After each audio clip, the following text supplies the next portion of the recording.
Très bien, je commencerai, je serai rapide, monsieur le conseiller d'État, chers collègues. Mesdames et messieurs, je vais vous parler donc d'un point de vue de santé publique sur le vieillissement de notre société. En fait, je vais vous parler essentiellement de trois points essentiels d'un point de la situation du vieillissement, les trois problèmes qui me semblent être les plus importants du point de vue de la santé publique, et puis un mot de conclusion.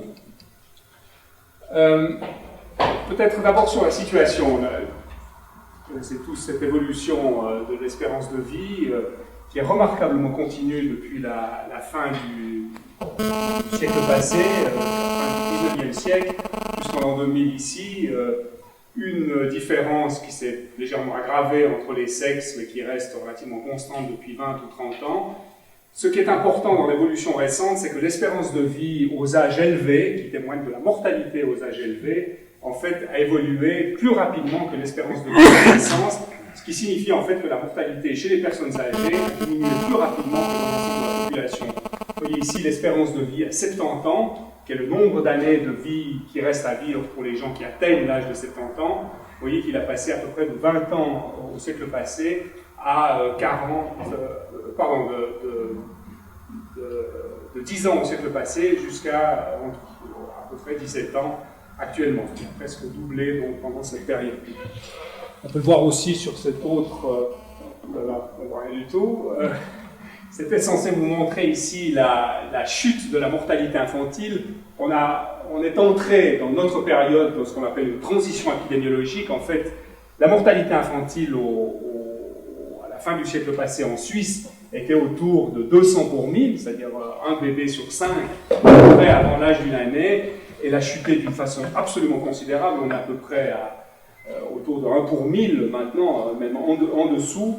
Ce qui est assez remarquable, on ne le voit pas ici, mais c'est qu'au tout début de cette période, ce qui est remarquable, c'est que cette chute en fait, de la mortalité est erratique.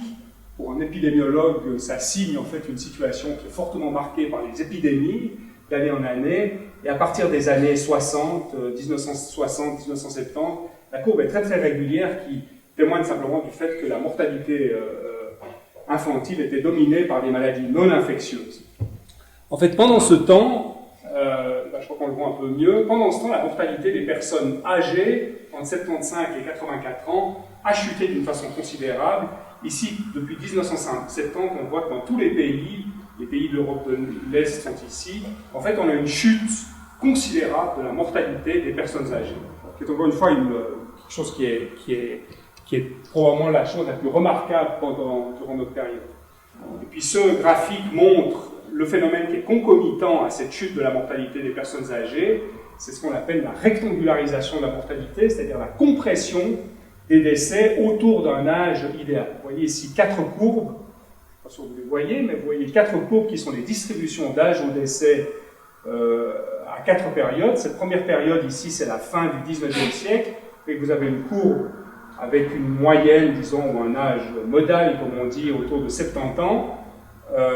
En l'an 2000, à peu près, vous avez un âge modal autour de 90 ans. Et donc, on a une croissance considérable de l'âge moyen au décès, qui a passé de 70 ans à 90 ans. Et puis, l'autre chose qui est importante, c'est qu'on a cette compression. Vous voyez que la distribution, au fond, elle devient de plus en plus serrée, comme si, au fond, tout le monde commençait à mourir autour d'un âge qui est fixe.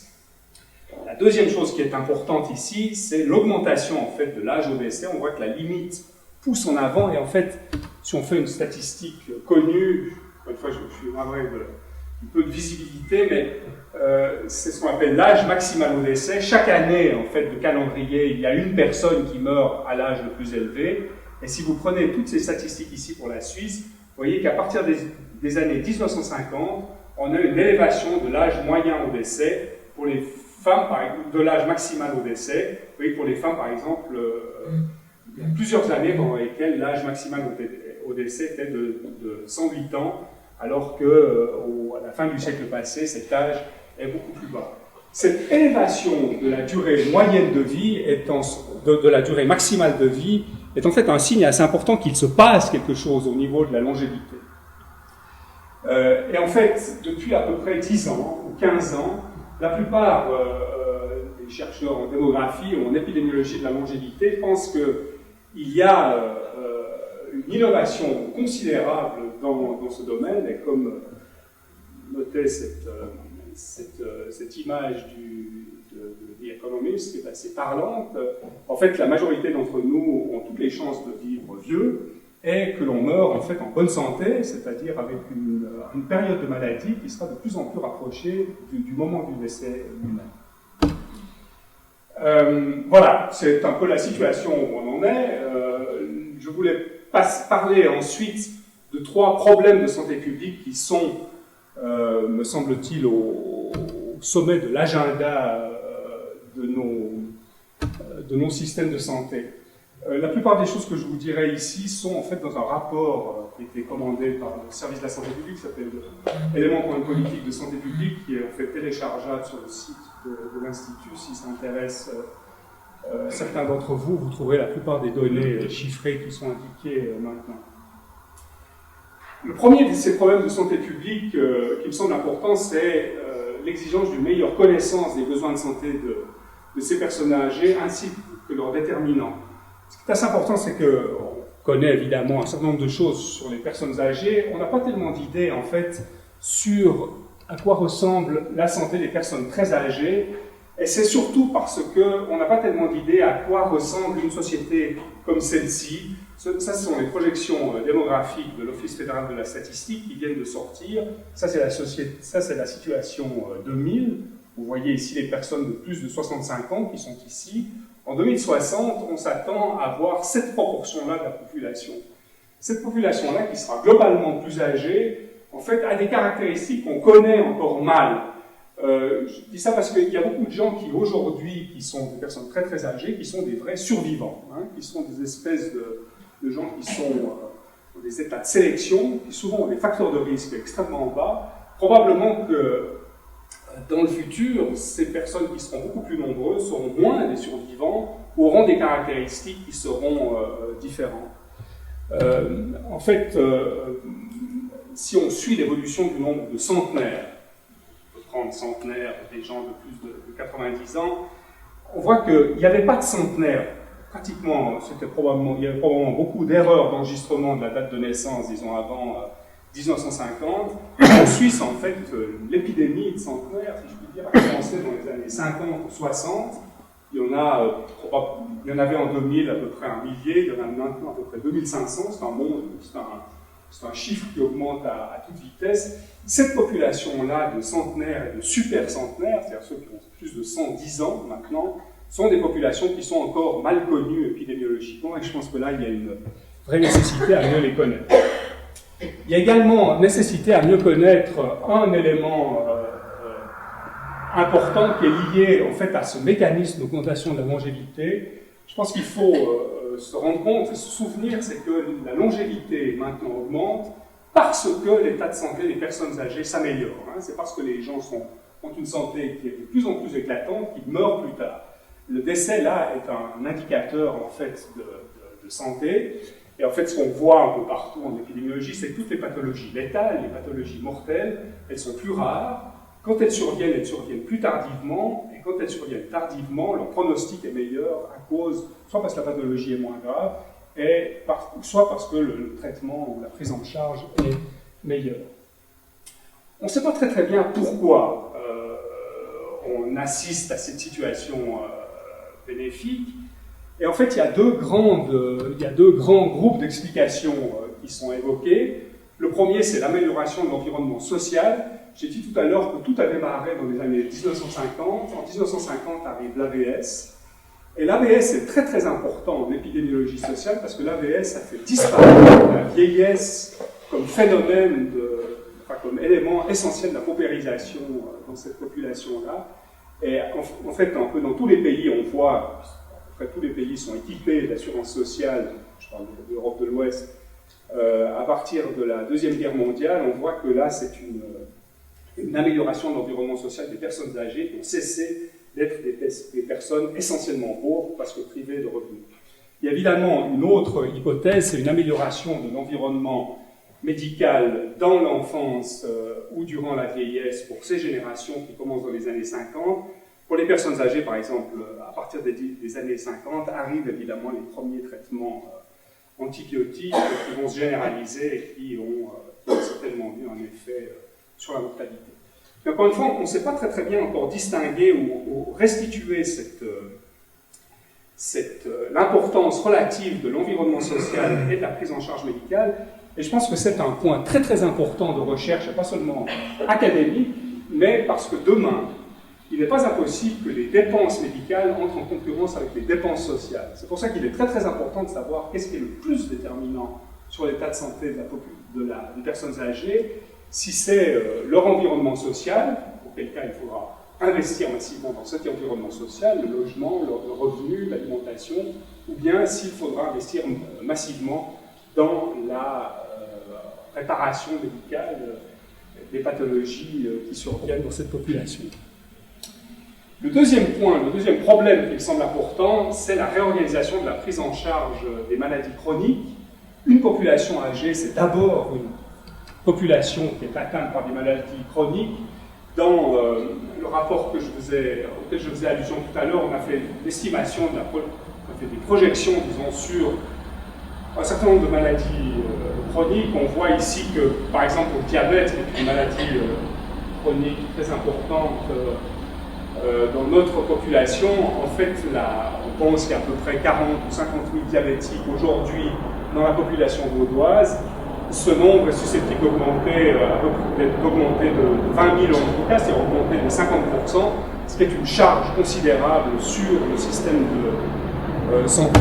Le deuxième, autre exemple, c'est que la plupart de ces maladies chroniques, typiquement le diabète, en fait, sont associées avec des épisodes, avec d'autres maladies chroniques, par exemple l'athérosclérose, et souvent ces maladies chroniques en fait, font des épisodes aigus, et il faut tenir compte évidemment d'une augmentation de ces épisodes aigus. Par exemple, l'infarctus du myocarde, on peut penser, disons, que si l'incidence ne bouge pas dans le canton, on pourrait avoir un doublement à peu près du nombre de ces infarctus dans la population vaudoise, simplement par l'effet de l'âge.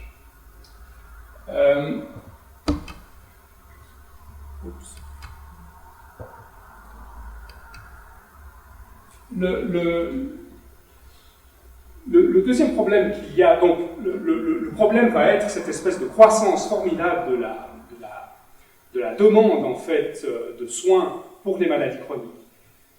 Je pense qu'une des choses qui, je pense, maintenant encore est sous-évaluée, c'est ce problème des personnels de santé, dont on va avoir un manque extrêmement important, et je pense qu'il ne faut pas oublier, vraiment d'un point de vue de santé publique, le vieillissement de la population n'est pas tellement préoccupant en soi, ou disons le fait essentiel du vieillissement, c'est pas tellement l'augmentation du personnel âgé, mais c'est bien la diminution du nombre de jeunes adultes dans la population, puisque l'essentiel des soins de prise en charge, en particulier les maladies chroniques, sont prises en charge en fait par une population jeune. Et il faut rappeler que, par exemple, dans le canton de Vaud, on ne voit rien du tout, mais la population, ça ce sont les projections du SCRIS, là, du service cantonal de recherche statistique. En fait, on pense qu'il pourrait y avoir une petite augmentation de la population vaudoise, avec une augmentation à peu près des personnes âgées qu'on voit ici. Mais en fait, la population jeune, en fait, va stagner, voire diminuer. Et c'est ça le principal problème des années qui viennent, et je pense que ça va être un problème massif de santé publique, de savoir où on va trouver les personnes pour faire fonctionner, en fait, les services de soins. Je ne veux pas parler des différents mécanismes de compensation de main-d'œuvre qui sont actuellement en cours d'investigation. Enfin, juste pour rappeler cette liste, elle est discutée plus complètement dans le rapport, il y a le point principal, c'est l'augmentation de la productivité des services de soins pour vivre avec moins de personnel, et en particulier, je dirais juste un mot tout à l'heure, la coordination des soins, qui est un point extrêmement important qu'il faut absolument développer pour ces maladies chroniques. Le deuxième point qui est classique, c'est organiser le recrutement dans les pays avec un excédent démographique et un marché de l'emploi déprimé. C'est une tactique classique qui pose toutes sortes de problèmes, y compris des problèmes éthiques. Récemment, il y a eu un séminaire au CHUL sur ces problèmes de ce que ça menace dans les pays les plus pauvres, ce type-là d'importation. Enfin, je pense que c'est des choses qu'on va voir, on va voir la pression augmenter pour ce genre de choses-là. Il y a le problème de l'âge de la retraite lui-même, en jouant sur l'âge de la retraite pour retenir le personnel dans les circuits de soins. On en parlera tout à l'heure. Et puis, il y a cette quatrième technique qui est extrêmement investiguée, par exemple en France, c'est ces problèmes de substitution de main-d'œuvre, c'est-à-dire d'aller chercher, en fait, chez les gens qui ne sont pas des professionnels, des compétences pour prendre en charge les gens, ce qu'ils appellent au Canada les aidants naturels, qui offrent des soins informels, ce qui là aussi, enfin, c'est une partie de solution, ce qui pose d'autres problèmes en termes de qualité des soins, de formation, de savoir, de concurrence en fait avec le marché du travail salarié, etc. Et puis finalement, ces scénarios sur lesquels planchent beaucoup les assurances, c'est les exportations de patients vers des pays en fait, qui se spécialisent dans la fourniture de soins chroniques. Ce sont des modèles enfin, qui commencent à exister dans plusieurs pays. Voilà encore un mot en fait, sur la réorganisation de la prise en charge de ces maladies. Je pense que cette situation où il y aura plus de patients âgés sera marquée par une abondance de maladies chroniques, malades chroniques, avec en même temps, il y aura plus de soins qui seront nécessaires pour les épisodes aigus de ces maladies chroniques. Et cette situation-là, en fait, appelle essentiellement une seule réponse, c'est plus de coordination des soins. En fait, c'est facile à dire, c'est pas très très facile à faire, en particulier dans des systèmes qui sont extrêmement disparates comme les nôtres, où il y a des structures publiques, privées, qui sont largement libérales. Enfin, c'est un effet, c'est un effort particulier qu'il faut faire. Notre institut, par exemple, vient de lancer un programme là, sur le disease management, où on essaie de regarder quelles sont les règles que l'on peut installer. Enfin, il y a des modèles qui existent à l'étranger, mais c'est encore assez peu répandu en Suisse, sauf dans des domaines particuliers, par exemple le diabète, qui a beaucoup à nous apprendre pour faire ça. Voilà pour ce que je voulais dire sur ce problème de la réorganisation. Et puis, le troisième point sur lequel je voulais insister, c'était sur l'importance stratégique de la prévention des maladies chroniques. Évidemment, comme je suis dans l'Institut de médecine préventive, j'aime ça depuis longtemps. Je pense que c'est une bonne idée de faire de la prévention. Là, je pense que ça va devenir indispensable si on veut baisser la pression sur l'arrivée de ces maladies chroniques. On a des bonnes évidences pour penser que les interventions préventives et thérapeutiques ont une action sur la mortalité cardiovasculaire. Par exemple, pour les années de 80 à 1990 aux États-Unis, on pense à peu près que la diminution de la mortalité cardiovasculaire est due pour moitié au traitement, pour un quart à la prévention primaire, c'est-à-dire à l'élimination de ces maladies, et puis pour un autre quart, un tiers, à la prévention des récidives. C'est donc un phénomène qui est très très important. Ici, la prévention explique à peu près la moitié de la diminution de la mortalité cardiovasculaire, et par conséquent de l'incidence d'une bonne partie de ces maladies. Et c'est devenu extrêmement important, en fait, d'utiliser ces moyens qui sont à disposition pour la prévention. Et pour ma part, et je pense que là, ça traduit un peu ce qu'on pense en santé publique en général, c'est que diminuer l'incidence des maladies et améliorer leur pronostic, c'est le principal moyen qu'on aura d'alléger le coût de ces prises en charge qui sont liées à l'âge, et en particulier si on ne réussit pas à prévenir ces maladies, je pense qu'il faut réellement craindre que alors on devra consacrer beaucoup trop de ressources à prendre en charge ces maladies qui auraient pu être prévenues, et on n'aura plus les ressources pour prendre en charge les maladies qui ne peuvent pas être prévenues. Je m'explique mieux en montrant ces exemples. Ici, vous avez quatre maladies, insuffisance cardiaque, diabète, pneumopathie obstructive chronique et démence Alzheimer. Les trois, avec chaque fois les projections jusqu'en 2030. C'est l'exercice pour le canton de Vaud. Vous voyez que l'insuffisance cardiaque est susceptible d'augmenter jusqu'à 70% en 30 ans, 25 ans, 50% pour le diabète, 50% pour les pneumopathies et 75% pour l'Alzheimer. La différence entre ces 4 maladies, c'est que les 3 premières sont des maladies que, essentiellement, on peut prévenir. Alzheimer, on ne peut pas prévenir. Et si on ne diminue pas la pression de ces maladies qu'on arrive à prévenir, on n'arrivera pas, je crois, à prendre en charge tous les patients d'Alzheimer. C'est pour ça que je crois qu'il y a vraiment une réflexion stratégique à avoir, c'est qu'il faut vraiment investir un maximum pour baisser la pression sur la production, si je puis dire, de maladies chroniques dans la société et qu'on peut prévenir, pour ménager en fait suffisamment de ressources pour prendre en charge des malades qui souffrent d'une maladie qu'on ne peut pas prévenir. Et c'est ce que je dis ici, c'est que c'est un enjeu stratégique. Voilà ce que je voulais vous dire sur ces 3 problèmes. Peut-être un mot de conclusion. La première, c'est que, au fond, c'est ce que je vous racontais, c'est que le vieillissement de la population, c'est un problème de santé publique dans la mesure, et seulement dans la mesure, où il a eu une crise d'adaptation des réponses sanitaires. C'est qu'on n'a pas encore toutes les clés pour réagir à cette augmentation considérable de la population âgée que nous sommes en train de vivre. Et cette crise, clairement, résulte de changements démographiques et épidémiologiques qui suscitent des besoins de santé auxquels nous devons apprendre à répondre. La deuxième conclusion que je voulais dire, c'est que peut-être il y a un sentiment défaitiste et assez catastrophique qui fait penser que ce vieillissement est une catastrophe, et je pense qu'il faut le dire, ce n'est pas une catastrophe, pas une punition non plus, c'est un objectif de santé publique, c'est un bonheur de vivre longtemps pour la plupart d'entre nous. Il n'y a pas d'alternative raisonnable, je dirais ça comme ça. Et donc il faut plutôt être content de cet état de la situation et de faire avec.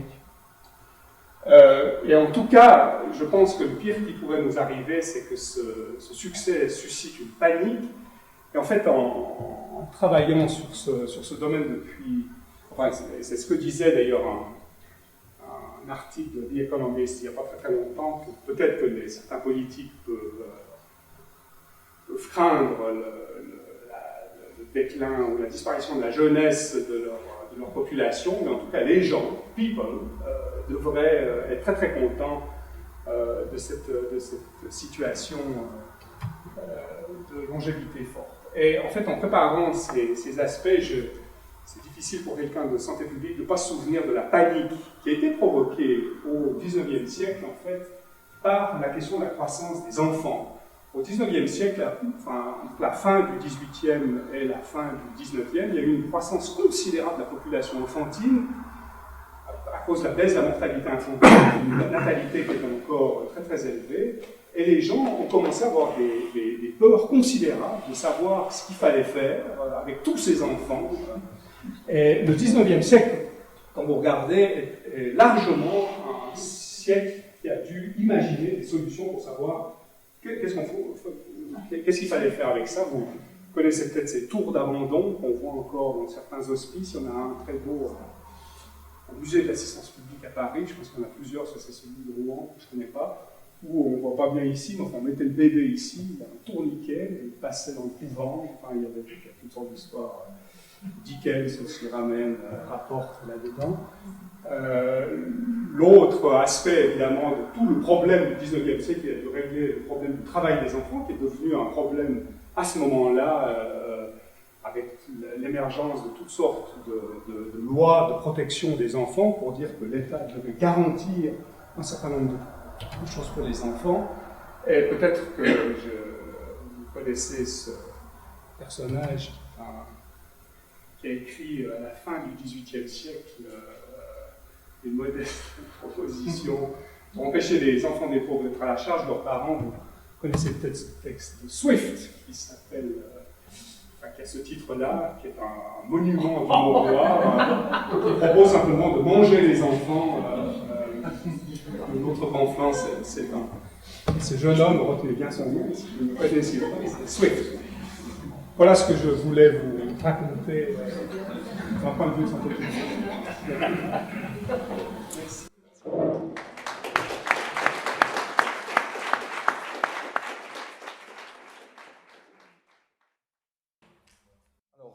J'enchaîne après Fred Paco et je le remercie pour cette introduction. J'aurais voulu commencer là où il a conclu, mais j'insiste vraiment sur cette conclusion. C'est vrai qu'on débat du problème du vieillissement de la population et j'essayais de me situer faisons un saut d'un siècle en arrière et imaginons celui qui aurait dit dans les assemblées de ce type: dans un siècle, nous vivrons à peu près, je crois, l'espérance de vie à peu près doublée. Je crois qu'au milieu du 19e siècle, on avait une espérance de vie qui dépassait à peine la cinquantaine d'années. Alors évidemment, il y avait l'âge moyen de la mort, on mourait souvent plus tard, mais la masse d'enfants qui mouraient en 0 à 1 an avait pour effet de...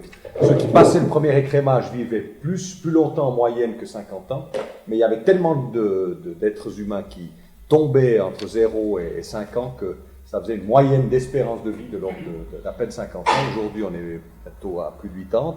Donc on a augmenté massivement l'espérance de vie. Mais je suis d'accord avec Fred Paco pour dire que tant qu'on sait si peu ce qui vient après, autant prolonger ce séjour ici. Et si on avait dit à l'époque que, au fond, l'espérance de vie serait là où elle est aujourd'hui, que la mortalité infantile aurait chuté d'à peu près 20% à moins de 1 pour 1000 en un siècle, au fond, celui qui aurait annoncé cet horizon-là serait passé pour un doux rêveur et tout le monde aurait dit: mais enfin, ton avenir, on l'achète et on le prend volontiers. Et puis s'il avait ajouté et dans un siècle, quand on aura atteint ça, les politiciens débattront de ce problème comme d'un problème et comme d'une difficulté. Là, franchement, les gens auraient probablement pris cette personne-là pour un fou. Donc en disant, non seulement on résout toute une série de problèmes trapus et cruciaux que la société industrielle au XIXe siècle n'arrivait pas à résoudre, mais en plus, les politiciens de l'époque considéreront que c'est ça le problème. Évidemment, c'est un retournement assez ironique de la marche de l'histoire qui pousse quand même notre espèce à essayer de vivre plus longtemps et plus longtemps en bonne santé. Et c'est à peu près quand même ce que nous réussissons à faire depuis quelques décennies et qu'il faut d'abord veiller à essayer de poursuivre. J'ajouterais que là aussi, la deuxième conclusion avec cette citation de Swift, elle est à peine ironique parce que, c'est évidemment de l'humour noir et Swift était un combattant combattant social, c'est provoquer une prise de conscience par ce genre de propos. Mais un siècle après, au moment je me souviens des débats aux chambres en Angleterre, en Grande-Bretagne, au moment de la crise de la pomme de terre en Irlande, qui a fait passer la population irlandaise de 9 millions à peu près à 4,5 5 millions, donc quasi divisé par 2 la population irlandaise, une moitié étant morte, l'autre moitié ayant émigré. Les débats en Grande-Bretagne face à cette épidémie avaient la teneur suivante. Certains disaient, au fond, cette population, ces Irlandais catholiques, ont cru de manière déraisonnable, c'était justement cette panique liée à la croissance de la population. Ils se sont reproduits de manière complètement déraisonnable, ils forniquent sans limite, et ça produit cette surpopulation. Eh bien, la Providence a tenu à réguler cette population, il faut la laisser faire. C'est-à-dire qu'on avait une sorte de transfert, comme ça, d'un raisonnement économique sur la population humaine, et une sorte de synonymie quasiment entre le marché libre et la Providence, qui faisait quasi qu'un, pour réguler les marchés en déséquilibre et provoquer cette purge. Donc il y avait effectivement des époques où on considérait la vie humaine avec une toute autre approche, et c'est bon de s'en souvenir au moment où on débat de tout ceci. Il est évidemment positif que nous mourions plus tard, et il est évidemment positif que les progrès de la société et de la médecine aient fait que la mortalité se soit à ce point effondrée. Alors pour autant, ça crée des mutations politiques, ça crée des changements, des débats, mais il faut être bien au clair sur ce trend, cette tendance, parce qu'autrement on court le risque, disons, d'oublier ce que c'est que le progrès de l'humanité, le progrès de nos civilisations. Je dis ça notamment parce que l'époque, le perfectionnement du débat a fait apparaître une science, une discipline extrêmement utile, mais qui a ses dangers. C'est la démographie. Les démographes sont comme les économistes, sont une espèce en voie de prolifération et ont une importance toujours plus grande dans les débats politiques. Et je dis souvent que peut-être si on avait eu plus de démographes en 1948, et plus de perspectives démographiques en 1948, eh bien les autorités de l'époque n'auraient pas fait l'AVS, parce que si on avait fait les projections démographiques en 1948 jusqu'en 2008, on n'aurait jamais pensé pouvoir financer une retraite dès l'âge de 65 ans. On aurait dit, mais enfin, vous êtes fous. À 65 ans, à l'époque, en 1948, il y a peut-être, je sais pas moi, 2-3% de la population. L'essentiel des gens meurent avant, et puis on pouvait se dire on peut se payer une rente. D'ailleurs, c'était souvent ce que les syndicats de l'époque disaient, vous nous offrez une AVS, mais vous allez nous piquer de l'argent quand on travaille, et puis de toute façon vous mettez l'âge tellement loin qu'on sera tous morts avant. Donc c'était des débats d'ailleurs assez vifs parfois au sein du mouvement ouvrier. Et effectivement, si on tire les perspectives démographiques, et notamment le ratio entre actifs et non actifs, en 1948 et qu'on le projette sur 2008, on se dit que ce n'est pas pensable d'imaginer que l'AVS tienne. Or, non seulement elle tient, mais en plus elle a amélioré sensiblement ses prestations. Le niveau de rente a quand même été... Alors, il faut tenir compte du pouvoir d'achat de l'époque, mais il est quand même passé, je crois, 200 francs par mois à maintenant quand même 2000 et quelques. Donc on a une amélioration de la rente, et les 9 révisions de l'AVS qui ont précédé la 10e, ont été toutes des révisions qui ont amélioré les prestations de l'AVS. Et c'est absolument à partir de la 10e révision AVS, puis de la 11e, qu'on commence à dire qu'il faut retarder l'âge de la retraite des femmes, qu'il faut commencer à peut-être plus donner des pensions pour les veuves, et ainsi de suite. Mais pendant les 8 ou 9 premières révisions de l'AVS, on améliore les prestations. On baisse l'âge de la retraite des femmes, on croit qu'il était à 62 ans dès le début, mais si je ne me trompe pas, on a baissé l'âge de la retraite des femmes pendant les premières révisions de l'AVS, quand bien même les perspectives démographiques n'ont jamais cessé d'aller dans le même sens. C'est-à-dire dans une réduction du rapport entre actifs et inactifs, donc en fait dans une charge qui pèse sur toujours moins de monde pour concerner toujours plus de monde. Et pourtant, les derniers comptes publiés de l'AVS indiquent un bénéfice de 1,3 milliard de francs. Donc là aussi, si on raisonne que sous l'angle de la démographie, on voit se dégrader le ratio entre actifs et inactifs, et intuitivement on peut se dire, enfin, s'il y a toujours plus de gens qui profitent de l'AVS et toujours moins de gens qui payent, forcément ça crée un problème financier. Or, qu'est-ce qu'on constate? C'est que ça n'a pas créé de problème financier, c'est que l'AVS globalement non seulement couvre les prestations, mais a laissé un solde positif de l'ordre d'une 40aine de milliards, puisque le fonds AVS aujourd'hui a une fortune d'une 40aine de milliards, il n'y a donc pas de dette de l'AVS et on a une fortune. Alors évidemment, il a fallu augmenter le niveau de cotisation. C'est clair qu'il n'y a pas de miracle. Il a fallu que le taux de cotisation à l'AVS soit adapté, mais il reste aujourd'hui de l'ordre de 10-11%. Donc on est encore, si on cumule le taux de cotisation patronal et employé, donc on reste dans un prélèvement sur les salaires qui est, disons, supportable, puisqu'on est à environ 10%, 1 franc sur 10, on se le réserve pour après, c'est ça que ça veut dire. C'est pas une ponction, c'est un salaire différé. C'est-à-dire qu'une partie de son salaire, au lieu de vous le donner tout de suite, eh bien, on le postpose, on le distribuera dès le moment où la personne aura atteint l'âge de la retraite. Donc, ce recul historique-là et cette approche plus globale du problème est important, parce que si on se concentre seulement sur l'aspect démographique, eh bien, on court le risque de semer la panique, et je suis effectivement très reconnaissant à Fred Pacaud d'avoir conclu en disant qu'il ne faut pas de panique. L'autre élément qui permet de nous rassurer, c'est une comparaison entre les charges liées au vieillissement de la population, les charges sociales, et puis un certain nombre d'autres dépenses que nous traitons avec un tout autre regard. On considère comme grave et gênante la hausse des coûts de la santé ou la hausse des coûts de protection sociale des personnes âgées. La hausse des coûts qu'on dépense, des charges qu'on consacre pour l'automobile, elle est vécue comme, au contraire, une bonne nouvelle. Si vous avez le marché automobile qui chute, il paraît que le marché automobile a connu une chute de l'ordre de 15% dans le passé, eh bien c'est panique à bord. Alors là, c'est la panique.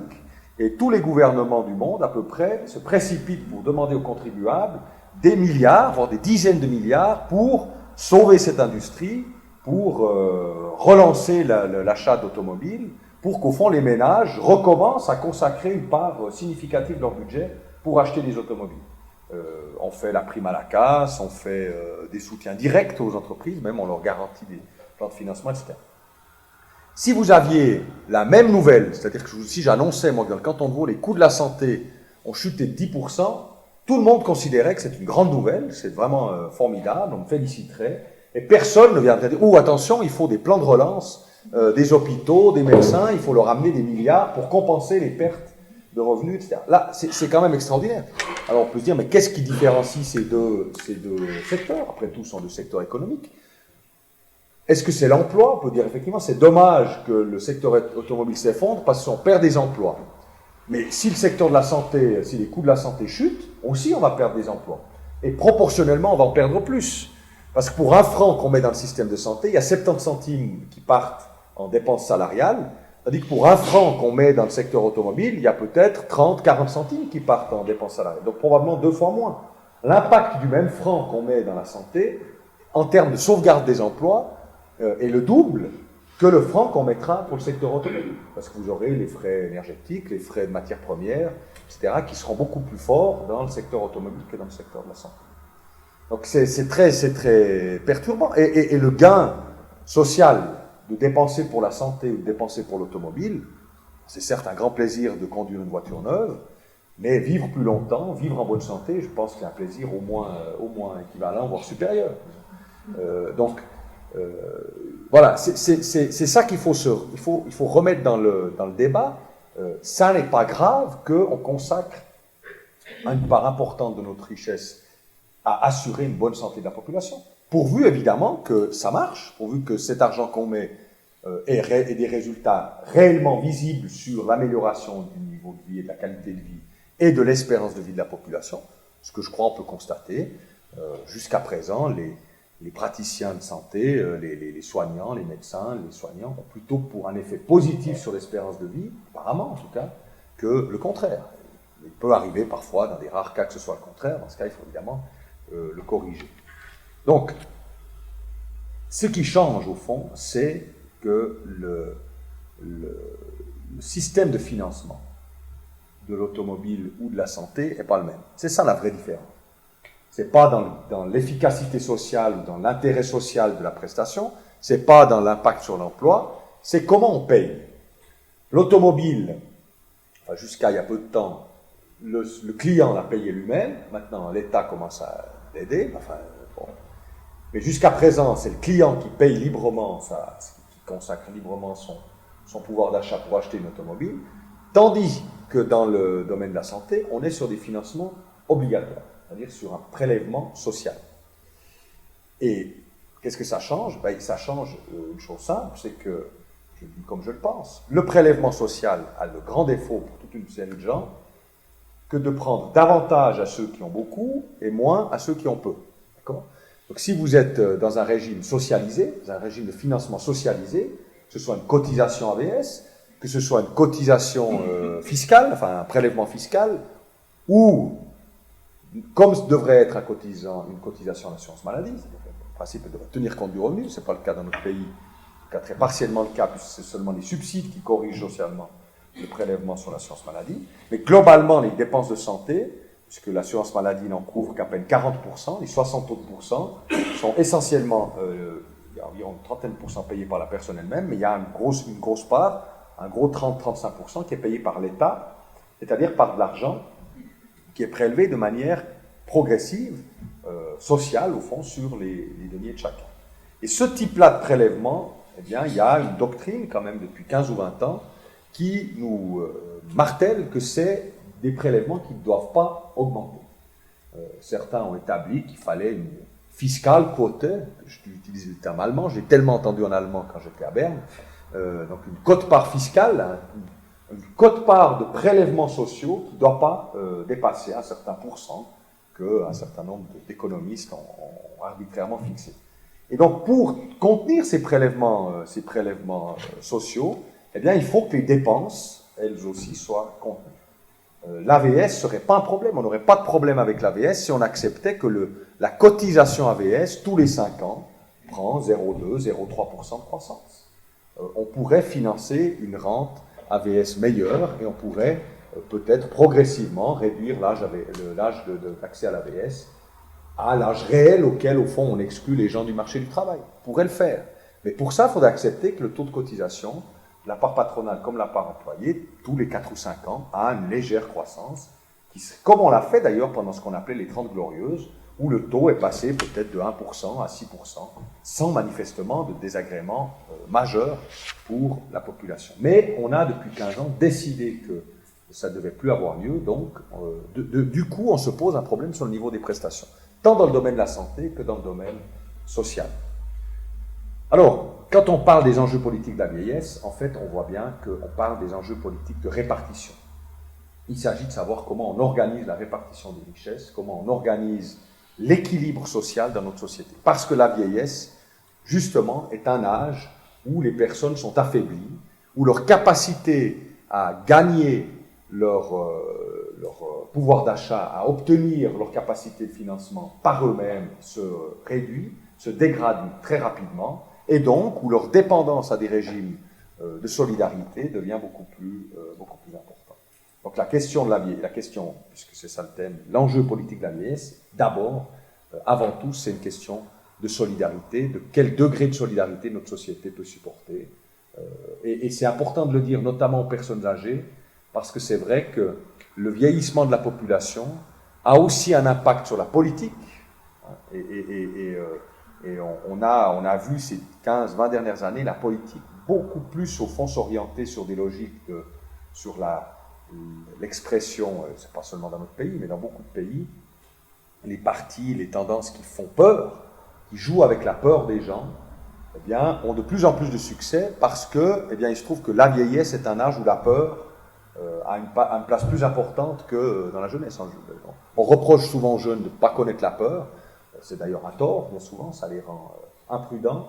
La prudence est une vertu qu'il faut cultiver, mais il faut évidemment que la peur ne devienne pas le moteur principal des débats politiques.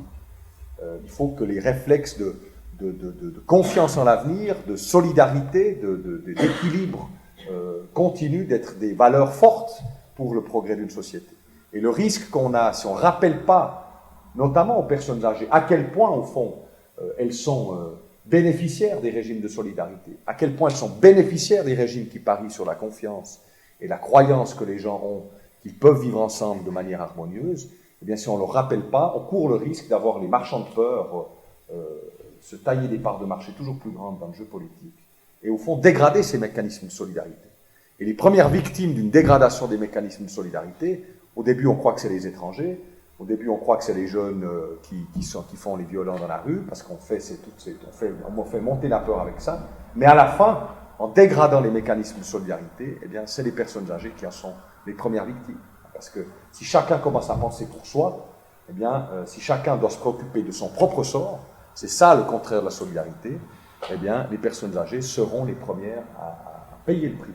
Elles peuvent avoir accumulé au cours de leur vie un capital suffisant, mais ça n'est qu'une partie d'entre elles qui ont pu faire ça. Une forte proportion d'entre elles n'ont pas pu le faire. Je rappelle souvent que près de 50% des rentiers AVS aujourd'hui n'ont pas de deuxième pilier, par exemple. Quelque chose qu'on ignore. Quand on dit que les personnes âgées aujourd'hui sont dans l'aisance, on oublie que près d'une personne rentière AVS aujourd'hui sur 2 n'a pas de deuxième pilier. Donc elle doit vivre seulement de l'AVS et des prestations complémentaires.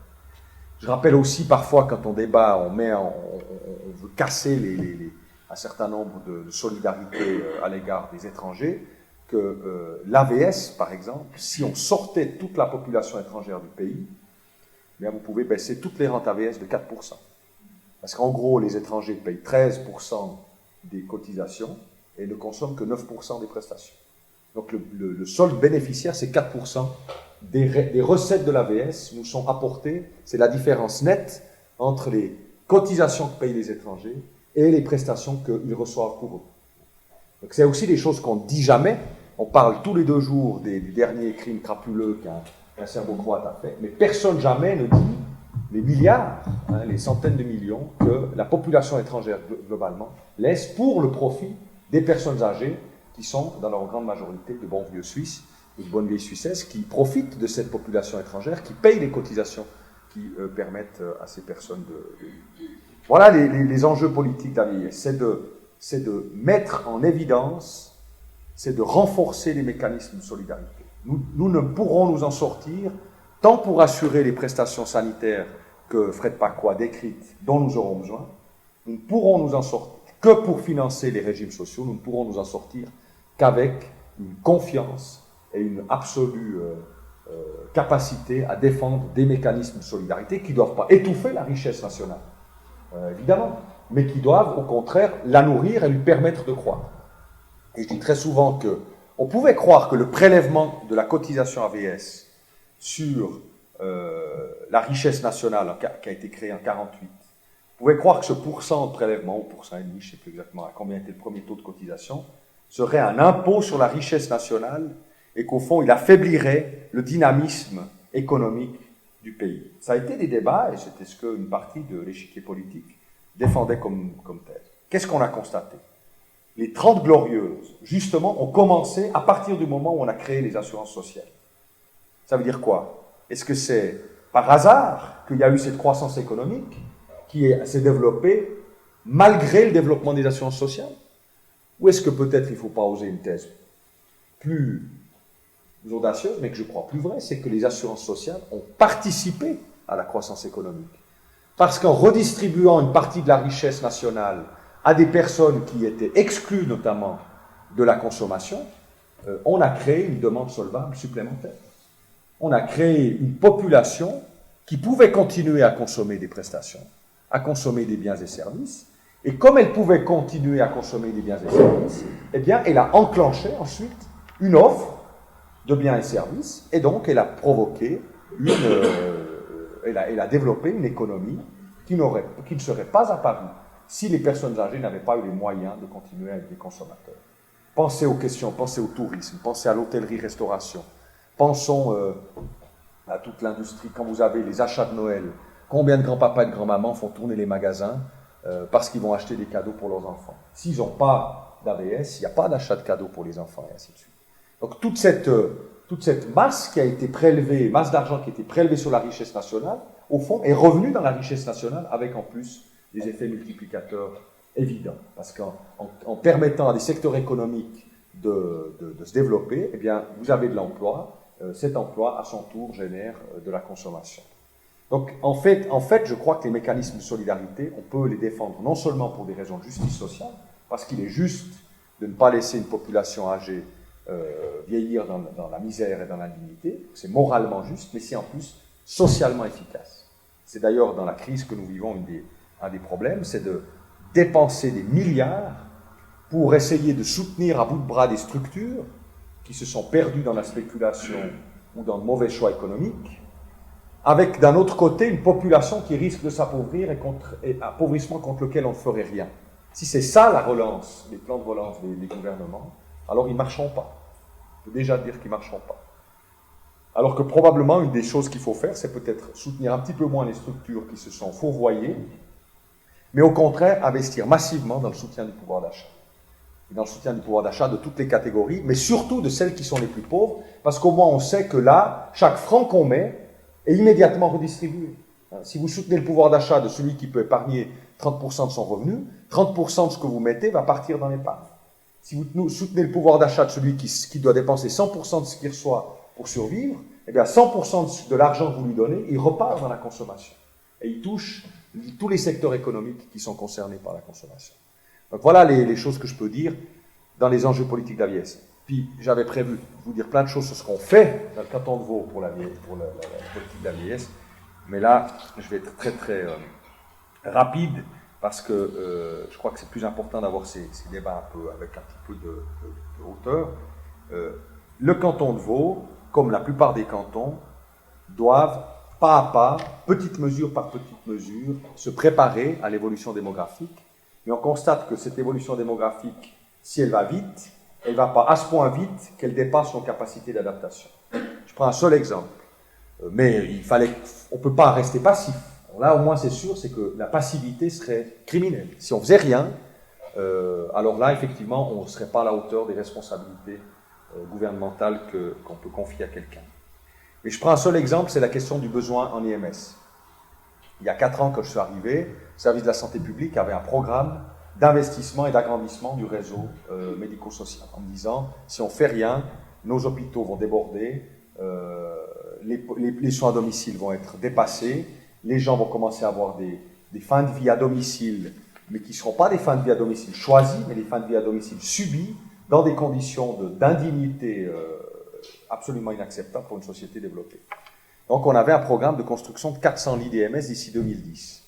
Eh ben, ça a été un combat, même si la faisabilité, l'acceptance politique était forte, mais construire 400 lits, c'est 14 projets d'agrandissement d'IMS, c'est des oppositions à lever, c'est des crédits de construction à obtenir, des crédits d'études à obtenir, c'est des référendums à dépasser dans certaines communes, c'est des opposants, des voisins qui ne sont pas d'accord, c'est des hausses légales à financer, c'est des moyens à trouver pour ensuite assurer les coûts de fonctionnement de ces EMS, parce que 400 l'IDMS, c'est 400 personnes engagées pour s'en occuper, etc. Donc c'est des débats, je vous passe les détails, mais on a réussi à passer par-dessus tous les obstacles et on travaille à marche forcée pour arriver à faire ces 400. On en a fait à peu près la moitié au moment où je vous parle, et l'autre moitié va se faire dans les 2 prochaines années.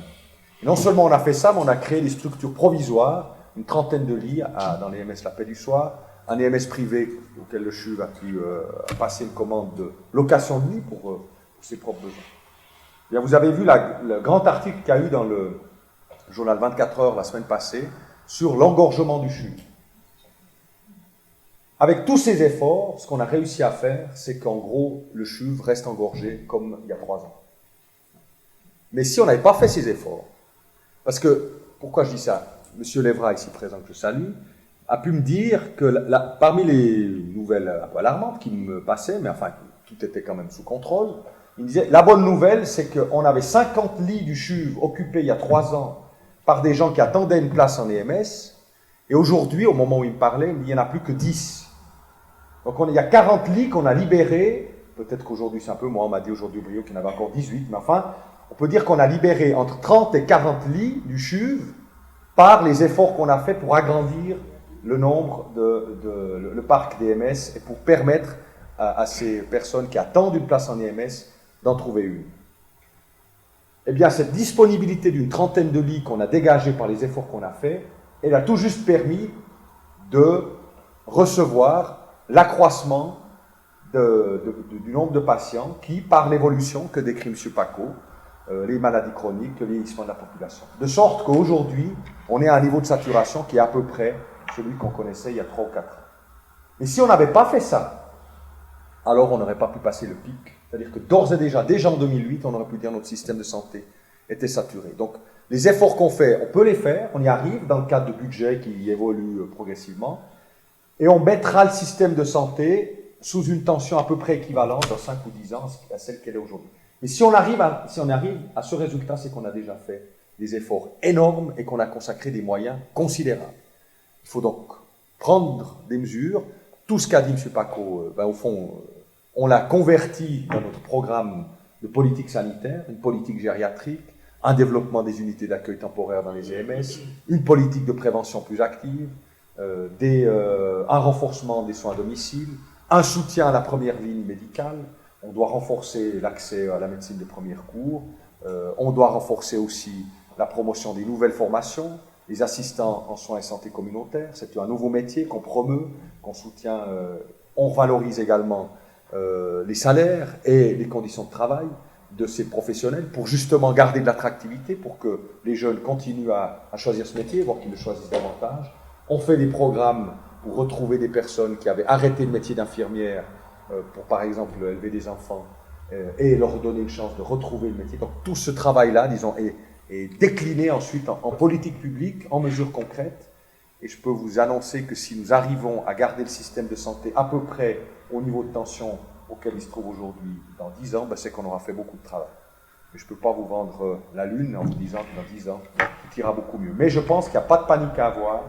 Et je pense qu'il y a des financements à trouver sans honte. Je n'ai pas de honte à dire que le budget de l'État consacré à la santé doit continuer à croître, que malheureusement les coûts de la santé, heureusement les coûts de la santé, justement, je me fais moi-même piéger par ce discours, que heureusement les coûts de la santé devront croître peut-être un peu plus vite que la hausse du marché automobile, et que c'est très bien. La seule chose qu'il faudra trouver, c'est des mécanismes de financement social qui permettront à cette croissance de se faire sans déchirement et sans mise en cause des mécanismes solidaires qui ont fait la force de ce pays.